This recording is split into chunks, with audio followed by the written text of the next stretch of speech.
Краткий рассказ о том, как можно сделать жильные струны своими руками в домашних условиях. Струны, которые мы сделаем, хоть и называются жильными, но изготавливаются из кишок животных.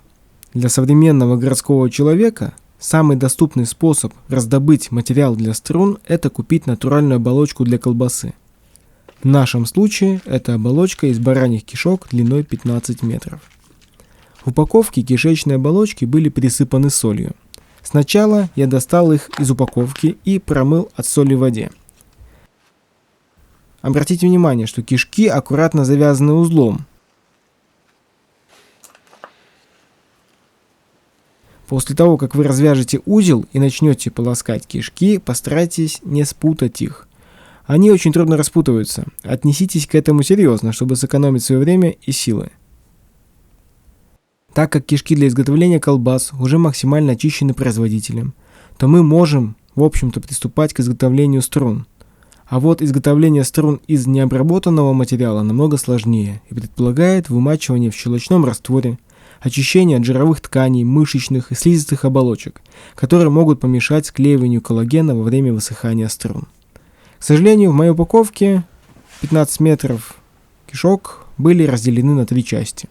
Первую часть я сложил пополам, получилась двухжильная струна. Вторую часть сложил втрое, получилась трехжильная струна, а третью сложил вчетверо, чтобы получить четырехжильную струну. Для скручивания и натягивания струн я взял 3-метровый тонкий брусок. Сверху вбил гвоздь, к которому привязал один конец пучка, а противоположный конец зацепил крючком, зажатым в патроне дрели, и при помощи электродрели скрутил пучок. При профессиональном изготовлении кишечных струн закрутку производят с 2 сторон пучка. Это можно осуществить, используя, например, 2 дрели. А вообще, скручивание струн можно осуществить вручную или при помощи нехитрого приспособления, но это отдельная тема. После скручивания я снял конец струны с крючка и закрепил его гвоздем на бруске.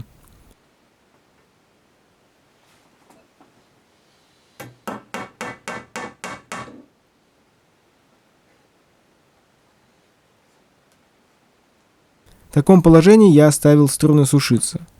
Сушка – ответственный процесс. Необходимо избегать быстрого высыхания струн. Во время сушки струны можно несколько раз подкручивать.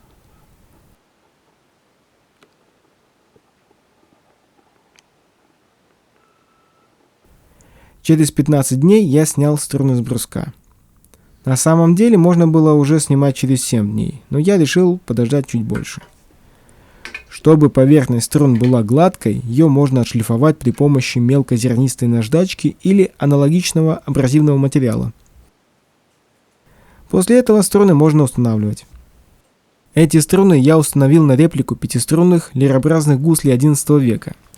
На верхние короткие струны пошла двухжильная струна.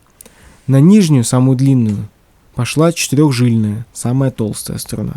А на оставшуюся вторую снизу струну пошла трехжильная.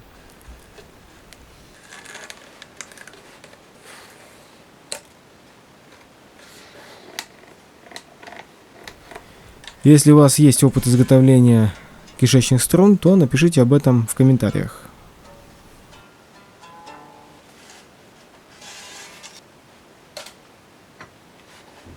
А сейчас вы сможете услышать, как звучат струны, изготовленные в этом ролике.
Спасибо за просмотр. Поддержите канал подпиской. До новых видео.